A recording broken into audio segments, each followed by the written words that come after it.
Salut Emma Peters, on va replonger dans tes souvenirs. Et c'est parti.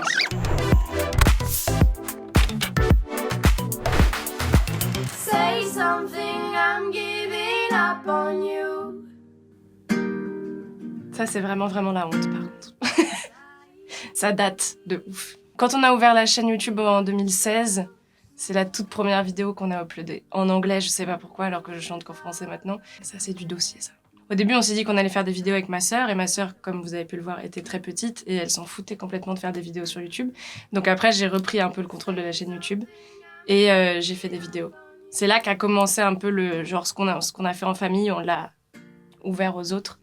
Et après, j'ai eu plein d'abonnés. Et maintenant, ça fait une très grande famille. Extrait suivant. Deuxième vidéo. Et si l'un de nous deux tombe? Elle était bonne celle-là. Non, maman, t'es terrible. Maman, t'as oublié de commencer au début. 15 fois, on te l'a dit, 15 fois, elle te l'a dit, Marie-Lou. Bah, t'as quand même chanté là. En fait, ce qui est ouf, c'est que ma mère, elle a plus de 50 ans. Il y a des chansons qu'elle chante depuis qu'elle est toute petite. Elle chante tout le temps. Des chansons qu'elle est censée connaître par cœur. T'as beau lui répéter 500 fois la chanson, elle oublie les paroles et ça rend ouf. N'empêche qu'on me voit dans un professionnalisme, on dirait que je suis pas sympa. En vrai, je suis pas sympa. Non, c'était très professionnel. Je prenais ça très au sérieux. Mais c'est très drôle, par contre. On avait un pote de mes parents qui était caméraman et qui faisait des vidéos et il s'est dit, en fait, c'est tellement bien ce que vous faites en famille, il faut qu'on le filme avec une bonne qualité. Et ça va percer, quoi. Ça n'a pas du tout percé. T'as vu, on s'est donné du mal, on était habillés toutes pareilles. On avait mis tous du kaki avec du jean. Oh, et ça, c'est chez mes voisins. C'est ma mère qu'on voit sur la vidéo et mon père qui m'ont éduquée à la musique, ça c'est sûr. On écoute tout le temps de la musique à la maison. Et on joue de la musique. Moi, j'ai fait de la guitare, mon frère faisait de la batterie, mon autre sœur faisait du piano, ma sœur qu'on voit là, Marie-Lou, fait de la guitare aussi. Et un troisième. La suite. J'ai peur maintenant, parce que s'il y a que des vidéos où on me voit gueuler sur ma mère... Penser à rien que de penser à vous. Ça ne vaut rien du tout. J'ai fait ma scolarité à Senlis, c'est à côté d'une ville qui s'appelle Chantilly, et la ville de Chantilly organisait des trucs un peu de musique, il y avait genre la fête de la musique, machin, et il y avait un concours de talent que j'ai gagné une année en 2015, je suis très fière, j'étais la voix de Chantilly 2015, et du coup l'année d'après j'étais invitée à chanter une chanson à la fin en tant que guest, c'était horrible parce que j'avais un espèce de chat dans la gorge pendant tout le show, et moi je devais chanter à la fin en mode clou du spectacle, et c'était terrible, j'avais qu'une envie, c'était de faire...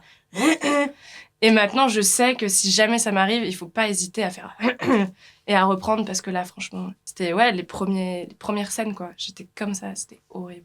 On passe au prochain extrait. On continue. Ta gueule depuis que t'es plus là. Oh la vache! Savoir ce que tu fais, avec qui où tu es. Alors ça, c'est très très collector. Mais t'as vu comment je chante? Je parle du nez. Ça, c'est dans la salle de jeu chez mes parents où il y a une espèce de petite dalle en béton qui est un peu plus haute que les autres et donc ça fait comme une scène. Et on faisait genre des représentations, on faisait des spectacles là-dessus. T'as vu, je suis très équipée, j'ai un micro et tout. Et cette chanson, c'est la toute première chanson que j'ai écrite. Mais vraiment, j'avais l'impression de détenir un tube interplanétaire. C'était genre... Ce soir, je suis seule. Toujours très ma Peters, tu vois. La pluie tombe sur les toits. Magnifique, t'as l'image.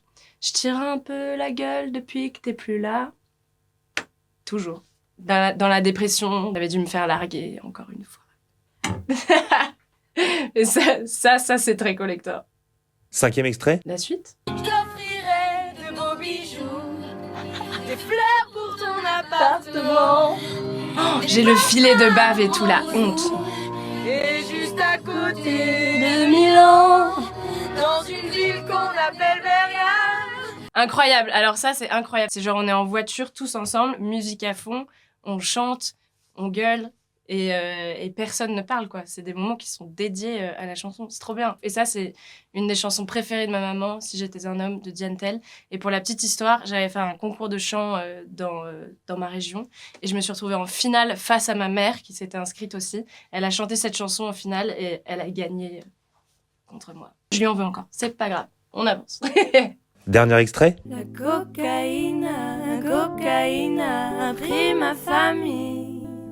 Je suis une clandestine, Ah oui. une clandestine amie. Bien sûr.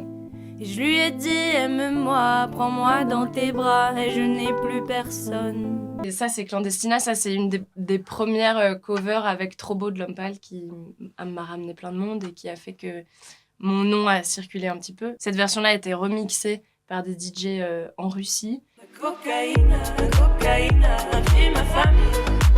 Je suis une clandestine à Miami. Ça a fait genre 5 millions de vues en 3 jours. Et puis après, on s'est dit qu'on allait peut-être sortir le titre. Et aujourd'hui, je crois que c'est plus de 100 millions de streams sur Spotify. Et je suis disque d'or avec cette reprise dans pas mal de pays en Europe. Jamais j'aurais imaginé que cette reprise, ça allait créer tout ça, quoi. Sinon, je n'aurais pas mis cette marinière dégueulasse. De toute façon, moi, sans une caméra et sans les réseaux sociaux, je ne serais pas ici, ça c'est sûr.